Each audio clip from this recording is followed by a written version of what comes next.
بە ئامانجی کۆکردنەوە و باشترکردنی ژیان و گوزەرانی جوتیاران کۆمەڵەی هەرەوەزی ئاودێری بۆ پەرەپێدانی کەرتی کوشت و کاڵ لە هەرێمی کوردستان ڕاگەیەندرا. سەرۆکی کۆمەڵەکەش دەڵێت ئامانج لە دروستکردنی ئەو کۆمەڵەیە پیشاندان و کۆکردنەوەی بەهرە و توانای جوتیارانە.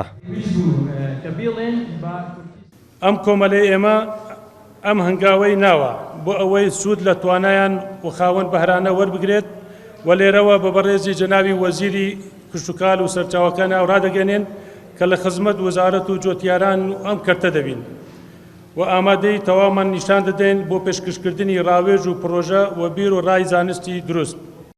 وەزیری کشتوکاڵ و سەرچاوەکانی ئاوی حکوومەتی هەرێمی کوردستانی ڕایگەیاند ئەوان بە هەموو شێوەیەک پاڵپشتی لەو کۆمەڵەیە دەکەن چونکە ئەو کۆمەڵەیە جیاواز لە کۆمەڵەکانی تر ئامانجی خزمەتکردنی جوتیارانە. لێرەوە دووپاتی بکەمەوە هەموو پشتیوانیەکتان دەکەم بۆ ئەوەی کە بتوانن کارەکانتان بەسەرکەوتووی ئەنجام بدەن چونکە ئەم کۆمەڵەیە بە جیاوازتر لە کۆمەڵەکانی تر دەکرێت بڵێم کۆکراوەی کۆمەڵێک کەسی خاوەن خیبرە ڕابردوویەکی پڕ لە ئەزمون پڕ لە زانست پڕ لە توانایە. کۆمەڵەی هەرەوەزی ئاودێری بۆ پەرەپێدانی کشتوکاڵ لە هەرێمی کوردستان لە 7 کەس پێک دێت کە سەرجەمیان پسپۆڕ و شارەزای بواری کشتوکاڵین. بارەگای سەرەکی کۆمەڵەکەش لە شاری هەولێر دەبێت.